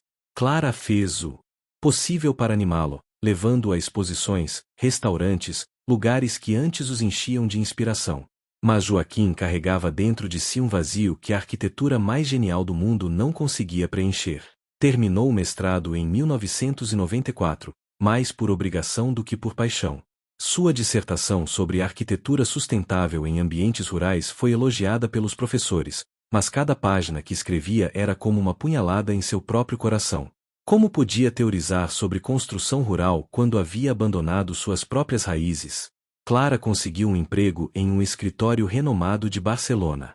A proposta era ficar mais alguns anos na Europa, ganhar experiência internacional, construir um currículo impressionante. Mas Joaquim sentia-se como um fantasma vagando por uma vida que não lhe pertencia mais. Foi numa tarde chuvosa de outubro que tomou a decisão de voltar ao Brasil, sozinho. A conversa com Clara foi uma das mais difíceis de sua vida. Não entendo, disse ela, caminhando nervosamente pelo pequeno apartamento que dividiam no bairro de Grácia. Tudo o que sonhamos está aqui. As oportunidades, o reconhecimento, a vida que sempre quisemos. A vida que você sempre quis, corrigiu Joaquim, suavemente. Eu me perdi pelo caminho, Clara. Não sei mais quem sou. Você é um arquiteto talentoso. Você é o homem que amo. Ela parou diante dele, os olhos verdes brilhando de lágrimas. O que mais você precisa saber sobre si mesmo? Joaquim a beijou na testa, com uma ternura infinita. Preciso saber se ainda consigo ser brasileiro. Se ainda consigo ser filho. Se ainda consigo ser irmão. Partiram como amigos, prometendo manter contato. Prometeram que talvez, no futuro, quando as feridas estivessem cicatrizadas, pudessem se reencontrar. Eram promessas sinceras na época, mas ambos sabiam, no fundo do coração, que aquele era um adeus definitivo. Joaquim voltou a São Paulo em dezembro de 1994, com um diploma de mestre, algumas economias e uma alma destroçada. A cidade havia crescido ainda mais, tornando-se mais caótica, mais violenta, mais indiferente. Conseguiu um emprego em um escritório de arquitetura de médio porte, projetando casas para a classe média alta. Era um trabalho competente, mas sem paixão. Joaquim fazia plantas baixas, calculava metragens, especificava materiais, mas sentia-se como um autômato executando tarefas mecânicas. Seus colegas o respeitavam pela formação europeia, mas ele sabia que havia algo essencial faltando em seu trabalho: a alma. Morava sozinho em um apartamento pequeno na Lapa, um espaço funcional e impessoal que mais parecia um hotel do que um lar. Nos finais de semana, quando não havia trabalho para fazer, vagava pelas ruas da cidade, observando a arquitetura caótica de São Paulo, perguntando-se como havia chegado àquele ponto. Várias vezes pegou-se com o telefone na mão, discando os primeiros dígitos do número da fazenda, mas sempre desligava antes de completar a ligação. O que diria? Como explicar anos de silêncio? Como pedir perdão por feridas que talvez fossem profundas demais para cicatrizar? Em 1997, o escritório onde trabalhava faliu. A crise econômica brasileira havia afetado duramente o setor da construção civil, e muitas empresas menores não conseguiram sobreviver. Joaquim se viu desempregado aos 32 anos, com algumas economias e um currículo que não conseguia esconder o vazio existencial que carregava. Foi então que conheceu seu Manuel. Joaquim havia saído para uma entrevista de emprego que não deu em nada, mais um escritório em dificuldades financeiras, procurando arquitetos desesperados o suficiente para trabalhar por salários irrisórios. Caminhava deprimido pelas ruas do centro da cidade quando viu uma multidão se aglomerando em torno de um canteiro de obras. Havia ocorrido um acidente. Um operário havia caído de um andaime e estava ferido no chão, enquanto os colegas discutiam se deviam movê-lo ou esperar o SAMU. Joaquim se aproximou e viu que era um homem negro, de uns 50 anos, com o rosto contraído de dor. Não mexam nele, disse Joaquim, abrindo caminho entre os curiosos. Pode ter ferido a coluna. Ajoelhou-se ao lado do homem ferido, verificando sinais vitais básicos que havia aprendido num curso de primeiros socorros. Como é seu nome? Perguntou, mantendo a voz calma para tranquilizar o acidentado. Manuel, respondeu o homem, com dificuldade. Manuel Santos. Manuel, sou o Joaquim. Vou ficar aqui com o senhor até a ambulância chegar, tá bem? Os olhos de seu Manuel se fixaram no rosto de Joaquim, e algo passou entre eles, uma conexão instantânea, uma confiança mútua que transcendia as circunstâncias do primeiro encontro. A ambulância chegou 15 minutos depois. Joaquim acompanhou seu Manuel até o hospital, sem saber exatamente por quê.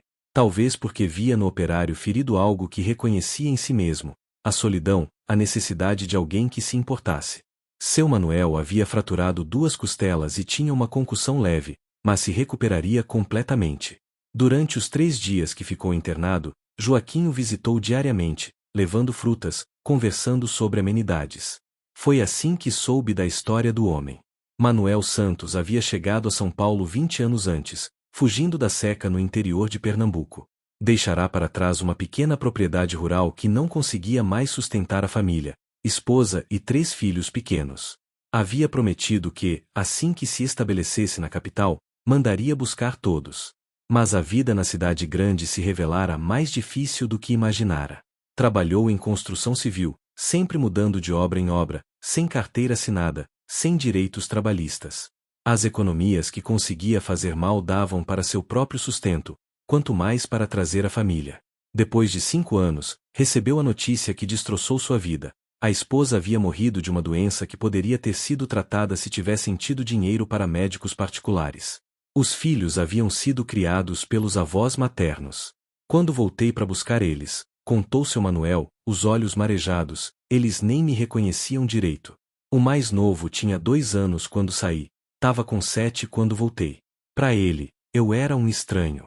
Seu Manuel havia tentado reconstruir a relação com os filhos, mas os anos de ausência haviam criado um abismo intransponível.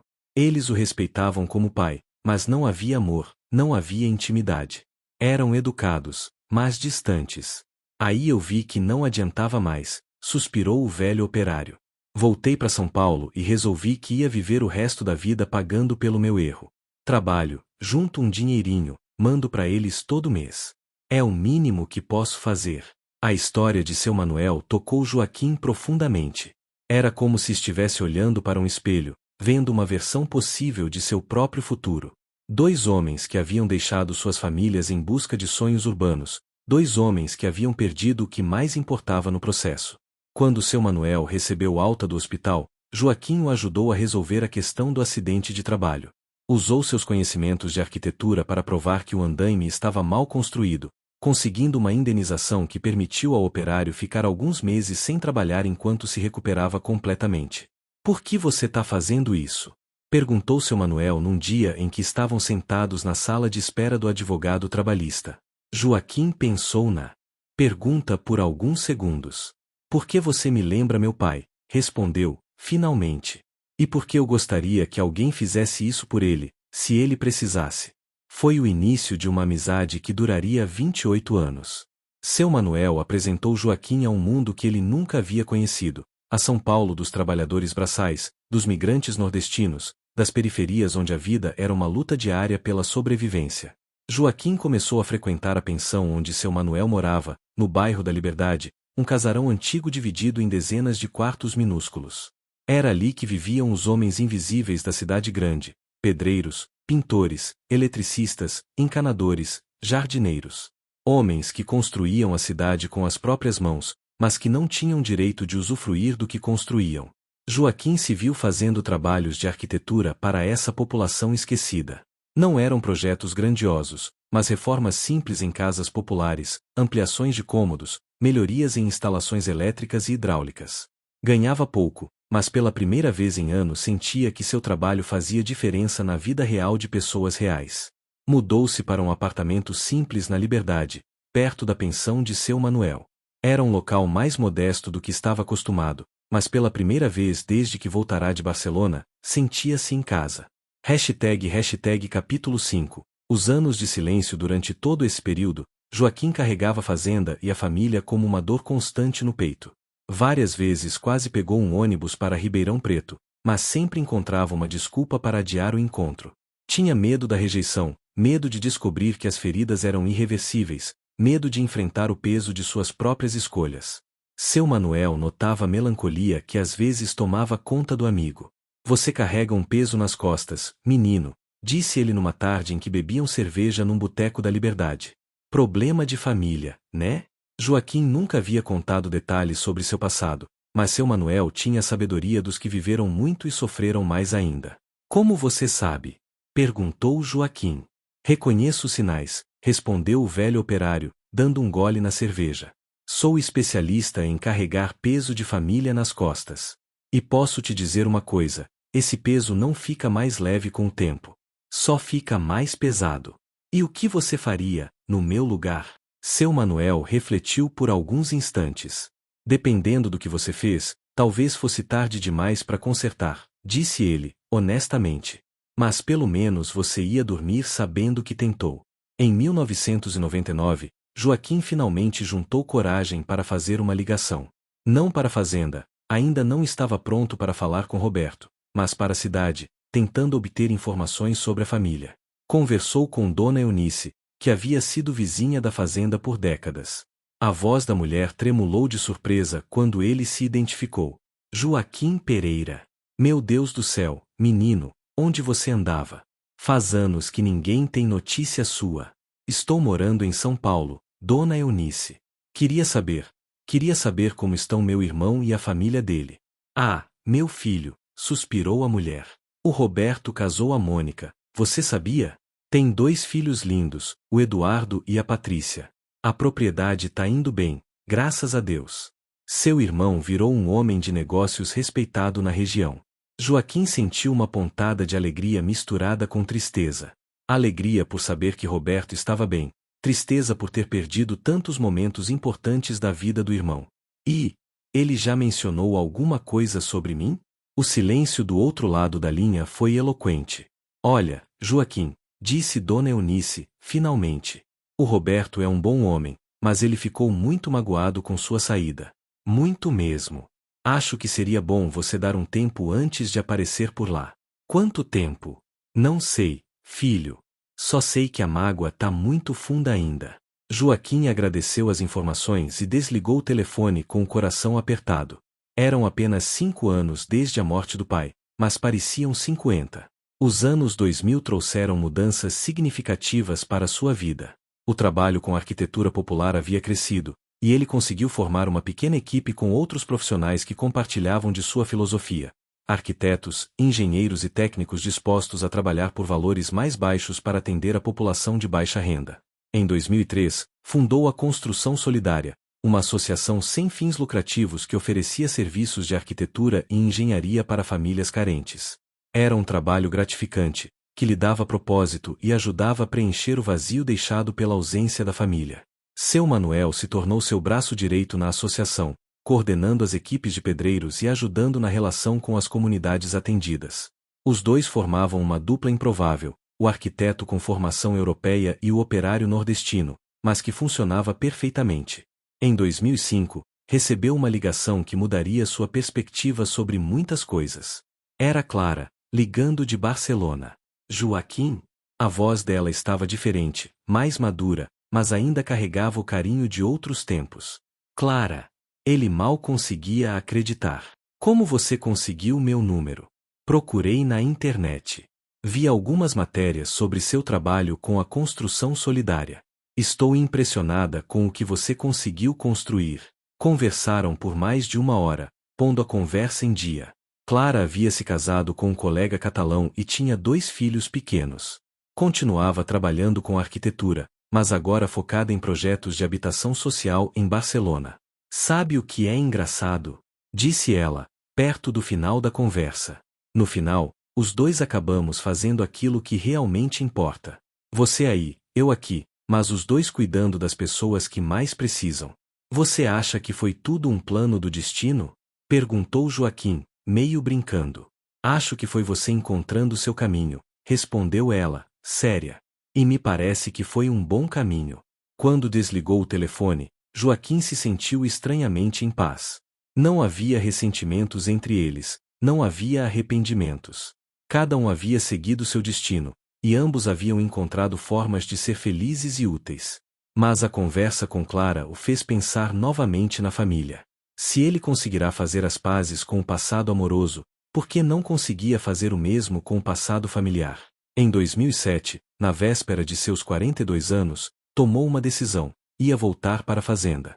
Comprou uma passagem de ônibus para Ribeirão Preto, empacotou algumas roupas numa mochila e se preparou para enfrentar os fantasmas do passado. Seu Manuel o acompanhou até a rodoviária. Seja o que Deus quiser, disse o velho operário, abraçando o amigo. Mas pelo menos você vai tentar. Joaquim embarcou no ônibus noturno, o coração batendo como um tambor.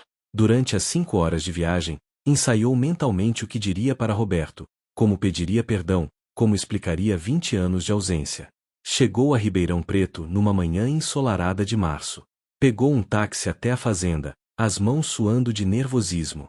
Quando o carro parou no portão da propriedade, Joaquim quase pediu para o motorista dar meia volta e voltar para a rodoviária. Mas respirou fundo e desceu do táxi. A fazenda estava irreconhecível. Onde antes havia campos de milho e pasto para o gado, agora se erguiam estufas modernas e sistemas de irrigação automatizados. A casa grande havia sido ampliada e reformada, com uma arquitetura que misturava o rústico tradicional com toques contemporâneos.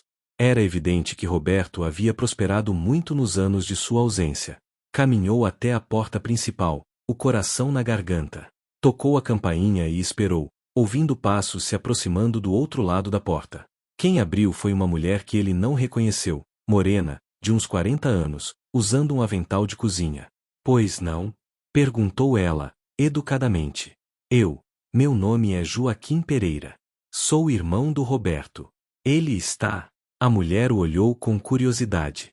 Ah, o senhor é o irmão do seu Roberto. Ele sempre fala do senhor. Entre, por favor. Sou a dona Francisca, trabalho aqui na casa. Joaquim foi conduzido até a sala de estar, que havia sido completamente remodelada. Móveis novos, televisão de tela grande, ar-condicionado. Os sinais de prosperidade estavam por toda parte. Vou chamar o seu Roberto, disse dona Francisca. Ele tá no escritório. Joaquim esperou sozinho na sala, observando as fotografias expostas nos móveis. Havia muitas fotos de Eduardo e Patrícia em diferentes idades, formaturas, aniversários, viagens. Roberto e Mônica apareciam sorridentes ao lado dos filhos, uma família feliz e unida. Numa das fotos, Eduardo usava a beca de formatura. Numa outra, Patrícia estava vestida de noiva, ao lado de um rapaz loiro que Joaquim não conhecia.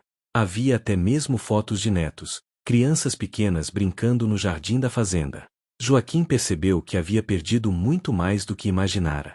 Não eram apenas 20 anos de sua própria vida que haviam passado em branco. Eram 20 years de vida familiar, de crescimento dos sobrinhos, de momentos importantes que jamais poderia recuperar. Passos pesados ecoaram no corredor, e Roberto apareceu na entrada da sala. Os dois irmãos se entreolharam em silêncio por longos segundos. Roberto havia mudado drasticamente, engordara bastante, os cabelos estavam completamente brancos, e usava óculos de leitura pendurados no pescoço. Mas os olhos eram os mesmos da infância, e neles, Joaquim viu a mesma mágoa de 20 anos atrás. Olha só quem apareceu, disse Roberto, a voz carregada de uma ironia amarga. Oi, Roberto, conseguiu dizer Joaquim. Como você está? Como eu estou? Roberto riu, um som sem humor. Estou bem, obrigado. Trabalhando, cuidando da família, tocando a vida. As coisas normais que as pessoas fazem. A provocação era evidente, mas Joaquim engoliu o orgulho. Eu vim pedir desculpas, disse ele.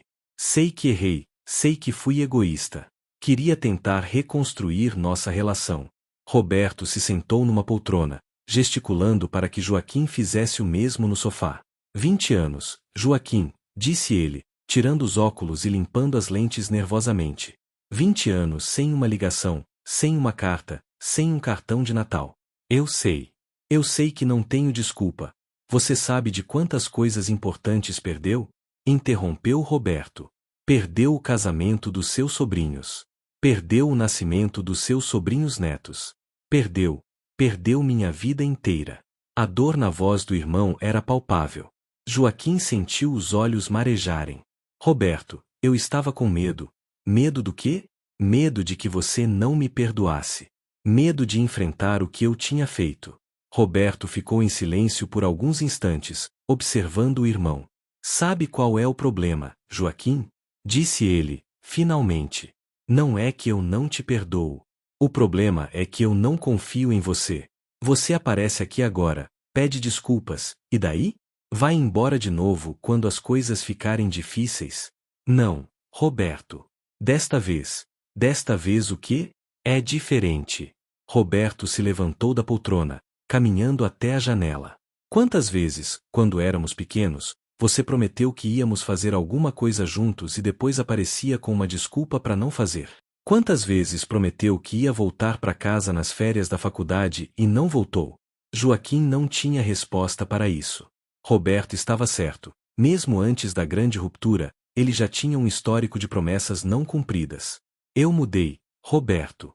Mudou? Roberto se virou para encará-lo. Como posso saber? Como posso confiar numa pessoa que sumiu do mapa por 20 anos?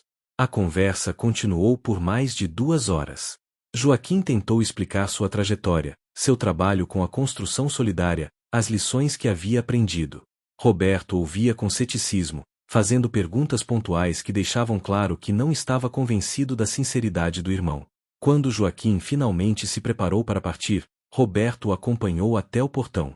Olha, Joaquim, disse ele, a voz mais suave do que havia sido durante toda a conversa. Eu não te odeio. Nunca te odiei.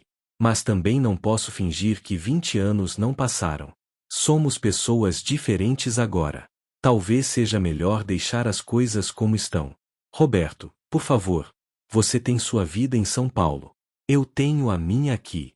Talvez seja melhor assim. Joaquim voltou para São Paulo no mesmo dia, derrotado e mais triste do que jamais se sentirá. A tentativa de reaproximação havia sido um fracasso completo. Seu Manuel o encontrou na rodoviária, bastou olhar o rosto do amigo para entender o que havia acontecido. Não deu certo? Perguntou, delicadamente. Não deu, respondeu Joaquim. Acho que algumas feridas são profundas demais para cicatrizar. Ou talvez você tenha tentado cicatrizar rápido demais, sugeriu seu Manuel. 20 anos de ferida não sara em uma tarde de conversa. Mas Joaquim estava desanimado demais para acreditar em segundas chances. Decidiu que havia perdido a família para sempre, e que precisava aceitar isso e seguir em frente. Foi uma decisão que duraria mais 15 anos.